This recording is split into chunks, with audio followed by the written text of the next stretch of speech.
మీ చేత్తో ప్రారంభిద్దామని ఇంతమంది తొలిగా మీ ఇంటికొచ్చాము. వాళ్ళ మాటే మీ మాట. చెప్పండి దుర్గమ్మ గారు. వీళ్ళ మాటలు మీరేం పట్టించుకోకండి. రండి రండి కూర్చోండి. సత్యవతి, నువ్వు జాడీలన్నీ కడిగి శుభ్రంగా తుడిచి తీసుకునిరా. మావయ్య, మగాళ్ళు ముక్కలు తరగడంలో సాయం చేయాలి. ఓ తప్పకుండా. మహిళా సంఘం అంటూ మావయ్యని పిలుస్తావే, రేపు ఆవకాయ ఆడవాళ్లు తింటారా?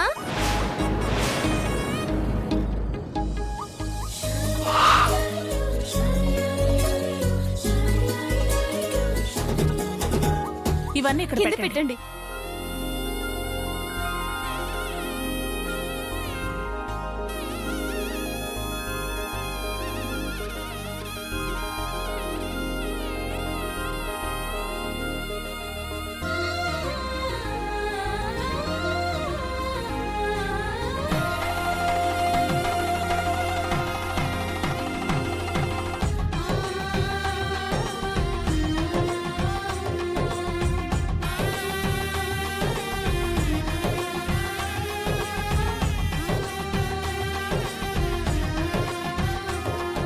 అలా అయిపోయింది.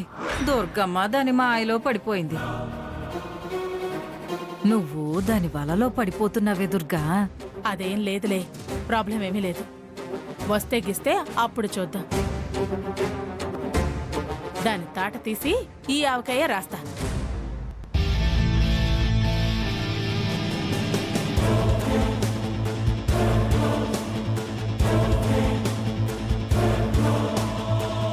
జాగ్రత్తగా కోయండి.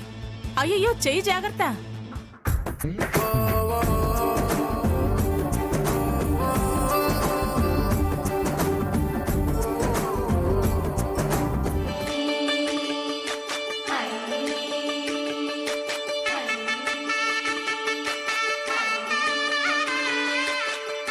కొత్త మామిడికాయ పచ్చడి ప్రియ వాళ్ళకు కూడా పంపించు దుర్గా.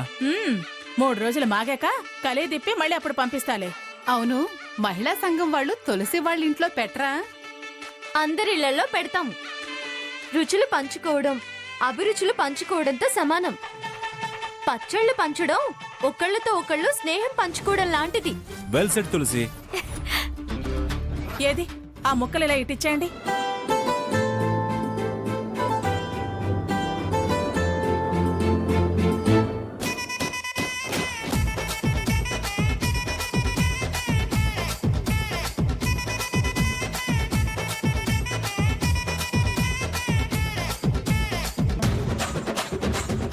బరువుంది బాగా. మెల్లిగా జాగ్రత్తమ్మా.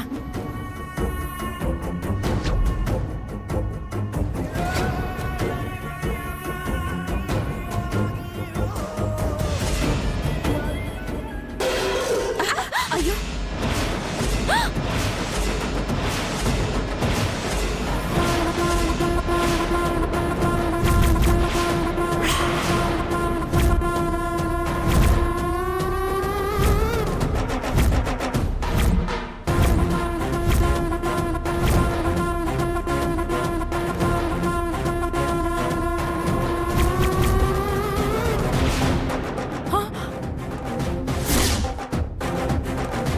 అయ్యయ్యో, జాడీని ఎత్తేసావు కదే. అసలు నీకు పని చెప్పడం నాది బుద్ధి తక్కువ. తిన్న తిండి అంతా ఎక్కడికి పోతుంది? మరీ అంత పప్పు సుద్ర తయారైతే ఎలా? చిచి, చెప్పక పని చెప్తే ఎప్పుడు ఇలాగే చేస్తావేంటే? 6 కాలం కష్టం వీధుల పాలైనట్టు ఇంతమంది కష్టం నేల పాలు చేసావు కదే. జాడీ మీద నూనెందత్తయ్యా, చెయ్యి జారింది. ఊరగా జాడి మీద నూనె కాకపోతే పన్నీర్ ఉంటుందా? జాగ్రత్తగా పట్టుకెళ్ళమని చెప్పాను కదా, అది తెలీదా? జాగ్రత్తగానే పట్టుకున్నానత్తయ్యా. అందుకే జాగ్రత్తగా కావాలని జార విడిచింది. ఏయ్, కావాలని వదిలేయడమేంటే? వదిలేయకపోతే నాకు కన్నెందుకు కొడతావే? కన్ను కొట్టిందా? ఏయ్, కన్ను కొట్టడం ఏంటే? నాకేం తెలుసు, మీరే అడగండి. ఏంటే కన్ను కొట్టడం ఏంటి?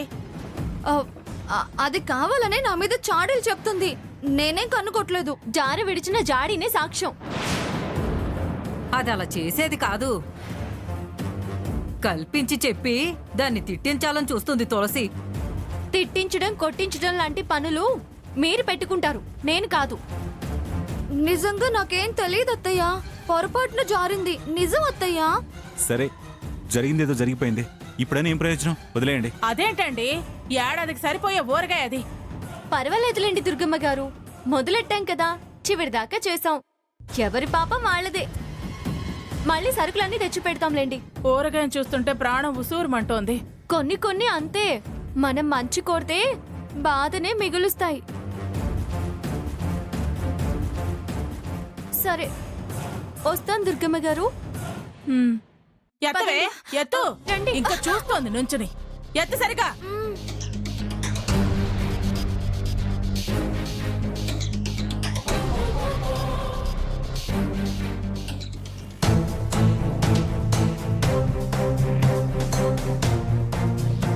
ఏంటి నానమ్మ ఇది? ఆ, చేసుకున్న వాళ్ళకి చేసుకున్నంత తీ. వెధవ రోషాలొకటి మళ్ళీ.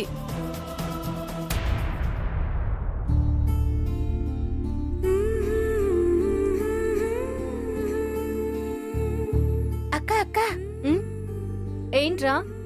మరేం లేదక్క, ఆదిత్యన్నయ్య నీకిదిమ్మన్నాడు.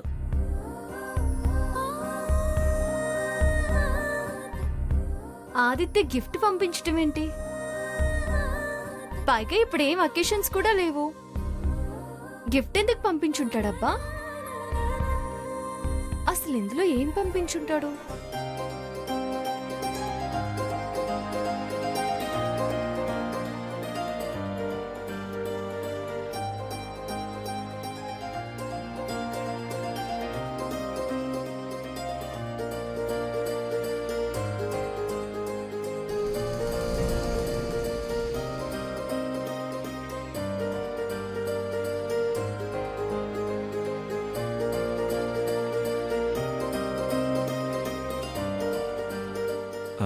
అమ్మా తులసి, ఇంతకీ ఆవకాయ ఉత్సవం ఎలా జరిగింది? ఏంటి కొత్తగా ఈ ఆవకాయ ఉత్సవం? ఈ మధ్య చాలా కొత్తగా చేస్తున్నావు. చలివేంద్రాలు, ప్రారంభోత్సవాలు, సభలు, ఇదిగో ఈ రోజు ఈ ఆవకాయ ఉత్సవం. నేనేం చేసినా మనం సంతోషంగా ఉండడానికి, మీ కోరిక తీర్చడానికి కదా సాంబయ్య. అయినా ఆదిత్య చెప్పాడు కదా, ఏం చేసినా అది నా వల్లే సాధ్యమవుతుంది అని. నాకు చేతనైన ప్లాన్స్ నేను వేస్తున్నాను. ఏది చేసినా చివరికి మనం అనుకున్నది సాధించే తీరుతాను. ఆ నమ్మకం ఉండటం వల్లనే కదా మేము నిన్ను ప్రోత్సహించేది. అది సరే గాని, ఇంతకీ ఆవకాయ ఉత్సవం ఎలా జరిగిందమ్మా? ఉత్సవం మధ్యలో ఎటువంటి సమస్య రాకుండా చివరి వరకు బ్రహ్మాండంగా జరిగింది. చివరి వరకు అంటున్నావు అంటే చివర్లో ఏదైనా గొడవ జరిగిందా? దుర్గమ్మ నీ ప్లాన్ కనిపెట్టి నీ మీదేమైనా రివర్స్ అయిందా? ఏమా, మీ అత్తయ్యతో ఏమైనా గొడవ పెట్టుకున్నావా? చెప్పమ్మా. నిన్నేమన్నా చివాట్లు పెట్టిందా? కథ ఏమైనా మళ్ళీ మొదటికొచ్చిందా? అదేం లేదు సాంబయ్య, ఆవకాయ ఉత్సవం బ్రహ్మాండంగా జరిగింది. ఆదిత్య, మామయ్య, అత్తయ్య బ్రహ్మాండంగా పాల్గొన్నారు. చాలా సందడిగా జరిగింది తెలుసా? అయితే మరి చివరి వరకు బాగా జరిగిందన్నావు, మరి చివర్లో ఏదో జరిగినట్టే కదా? జరిగింది, కానీ నువ్వనుకున్నట్టు అత్తయ్య వల్ల కాదు. ఆ చుప్పనాతి సూర్పడకు ఉందిగా. ఎవరు? ఇంకెవరు సాంబయ్య, ఆ వెంకటలక్ష్మి. ఉత్సవం బాగా జరుగుతుంది అని అనుకునే సమయంలోనే చివర్లో అదొచ్చి వేలు పెట్టి మొత్తం చెడిపోయేలానే చేసింది. వెంకటలక్ష్మి ఏంటి ఉత్సవం చెడిపోయేలా చేయడం ఏంటి? అసలేం జరిగిందమ్మా?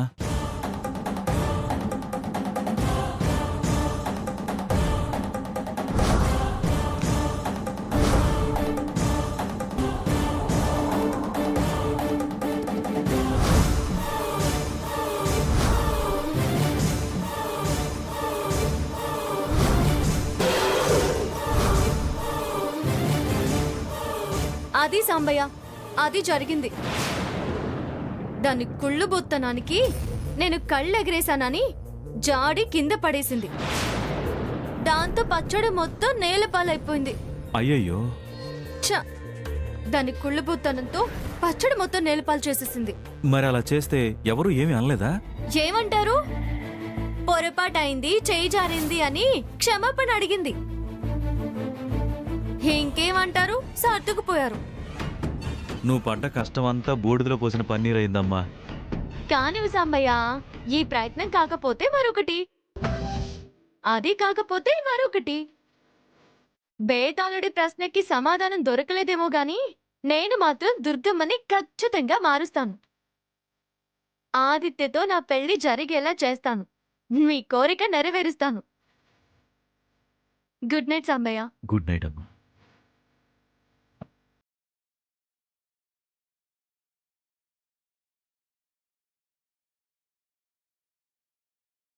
ప్రియా, తులసి ఖచ్చితంగా ఆదిత్య భార్య అవుతుంది. వాళ్ళనెవ్వరూ వేరు చేయలేరు. నా మనసుకు అదే అనిపిస్తుంది. అది అనుకున్నది సాధించి తీరుతుంది. అయినా తులసి చేతిలో దాచుకున్న గిఫ్ట్ ఉంది. అడగకుండా మంచి పని చేశాను. లేకపోతే అది ఏదో ఒక అబద్ధం చెప్పి దాటేసేది.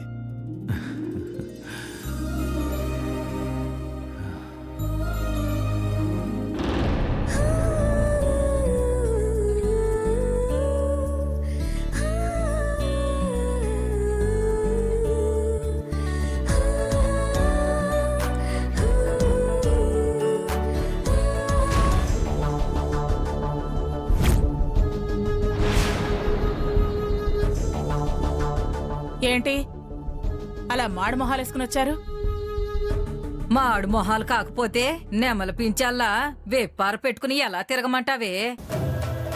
ఏమైంది పిన్ని? ఇప్పుడు ఎందుకు అలా మాట్లాడుతున్నావు? నువ్వేంటో అర్థం కాక. ఏంటి అర్థం కావట్లేదా? కొంచెం కూడా అర్థం కాక పిచ్చెక్కుతుంది. నేను అర్థం కాకపోవడం ఏంటి? నిన్న మొన్న మావయ్య అర్థం కాక నువ్వు తల పట్టుకున్నావు. ఇప్పుడు నువ్వు అర్థం కాక మేం తలలు బాదుకుంటున్నాం. అసలు ఏం మాట్లాడుతున్నావే నువ్వు? నేను అర్థం కాకపోవడం ఏంటి? ఇది మాట్లాడింది అక్షరాల నిజం. తల పండిందాన్ని నా బుర్రకే అంత తికమకగా ఉంది. పాపం లేత ముంజులాంటి చిన్న మెదడు, దీనికేం అర్థం వచ్చేస్తుంది? అంత అర్థం కాని విషయం ఏంటో కాస్త అర్థమయ్యేలా చెప్పండి అక్కయ్యకి. చెప్పడానికేముందే, ప్రసాద్ అంటే రక్త సంబంధం, చెల్లెల మీద ప్రేమ, దాని కూతురని అభిమానం. దీనికేమైంది? దాన్ని సమర్థిస్తుంది. ఈ మధ్య అదన్నదానికి వంత పడుతుంది. అదేం చేసినా మంచేగా అంటుంది. ప్రసాద్ తానా అంటే ఇది తందానా అనటం. అదేమో రెచ్చిపోయి ఓ అదే పనిగా దుర్గమ్మని కాకా పట్టటం. ఇదేమో పొంగిపోవడం. అర్థం కాక ఈ కాసిన మాడు వెంట్రుకలు రాలిపోయేట్టున్నాయి. ఎందుకు పిన్ని? ఎందుకు అనవసరంగా అతిగా ఊహించుకుంటున్నారు? దాన్ని నువ్వు వెనకేసుకొస్తున్నందుకు, అది చనువు తీసుకుంటున్నందుకు. రేపటి మళ్ళీతే నా సట్టి ఎక్కడ మునుగుతుందో అన్న భయంతోటి. నా జీవితం అటు మంగళగిరి కాక ఇటు విజయవాడ కాక ఏ లంక పాలవుతుందో అని. చచా, నీ బతుకు అలా ఎందుకు కానిస్తుంది దుర్గమ్మ? రేపు మా తులసి అని ఎక్కడ దుర్గా అంటుందో అని. ఈ జన్మకళ అనటం జరగని పని. అది ఎప్పటికీ నా శత్రువే. నా అనటం కానీ నా ఇంటికి తెచ్చుకోవటం కానీ జరగని పని. చూడండి, అది ఏ వేషం వేసినా, ఎన్ని నాటకాలాడినా, ఎంత గొప్పగా నటించినా నేను దాని సభాష్ అనటం, వీపు చరచడం జరగని పని. అది ఉచ్చులు పనినా వలలు విసిరినా ఈ దుర్గమ్మ దాని చేతికి దొరకదు. దాని కుప్పిగంతులు నా ముందు సాగవు. మాయ మాటలతో ఈ దుర్గమ్మని దాని వశం చేసుకోవటం అనేది కళ్ళ. నాకు ఇబ్బంది కలిగించినంత వరకే దాని సాగులాట. చిన్న తేడా వచ్చినా పెద్ద శిక్షని అనుభవించాల్సి వస్తుంది. అప్పుడు ఈయన చెప్పినా దాన్ని క్షమించేది ఉండదు పిన్ని. ఈ మాట ఫిక్సా అత్తయ్యా? నోట్ చేసుకో, లాక్ చేసి పెట్టుకో. దుర్గమ్మ మాట అంటే మాటే. మీరెవరూ కంగారు పడాల్సిన అవసరం లేదు. తలలు పట్టుకోవాల్సిన పని అంతకన్నా లేదు. ఏదో సొసైటీలో మంచి పేరు వస్తుంది కదా అని చూస్తున్నాను. నన్ను బురిడి కొట్టిస్తే దాని పెంట తీస్తాను, సరేనా? చాలే దుర్గా, ఈ మాట అన్నావు, నాకు తృప్తిగా ఉంది. సరేలే, కూరగాయలు తరగండి. రావే. రావే, తరుగు.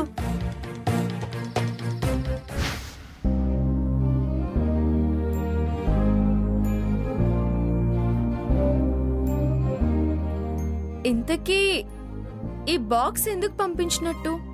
ఏముంది ఇందులో?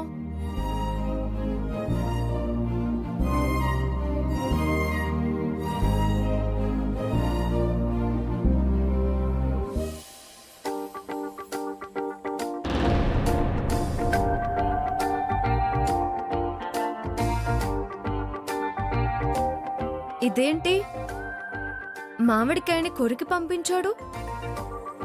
వీడికి ఏమైనా మెంటలా? ఈ మధ్య అంతా వింత వింతగా ప్రవర్తిస్తున్నాడు. వీళ్ళమ్మ టార్చర్ కి వీడికి నిజంగానే మెంటల్ వచ్చినట్టుంది.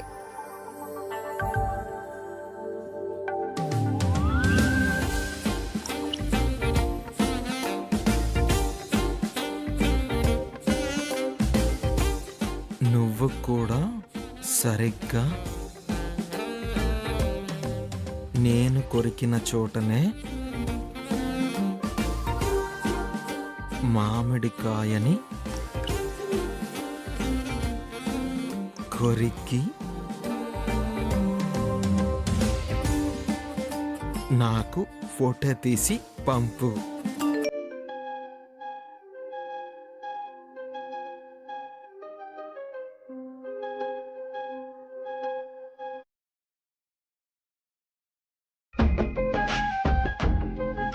నువ్వు కూడా నేను కొరికిన మామిడికాయని కొరికి ఫోటో పంపా?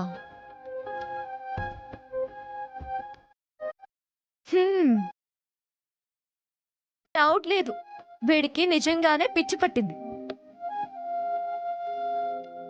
పిచ్చి కాకపోతే ప్రపంచంలో లేని వింత ఆలోచనలు, కోరికలు రావడం ఏంటి? దేనికైనా ఒక హద్దు ఉంటుంది. వీడు రోజు రోజుకి హద్దు దాటిపోతున్నాడు. అసలు ఎందుకు ఇలా చేస్తున్నాడు? ఏంటిది? మెసేజ్ చూసి కూడా ఇంకా రిప్లై ఇవ్వడం లేదేంటి? హూ. కొంపదీసి మెసేజ్ చూసి మామిడికాయ పక్కన పెట్టి నిద్రపోయి ఉంటుందంటావా?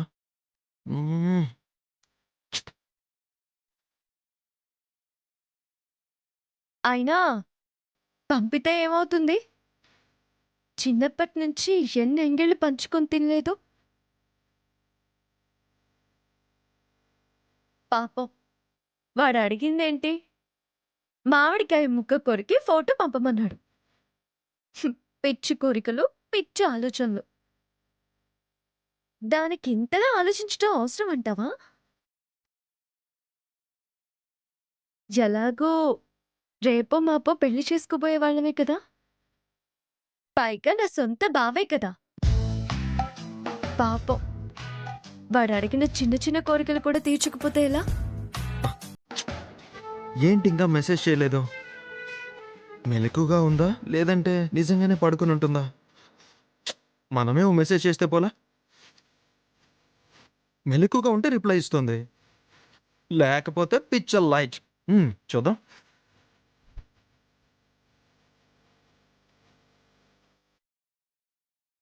Please please please please please Tulasi, ఒక్క ఫోటో తీసి పంపవే.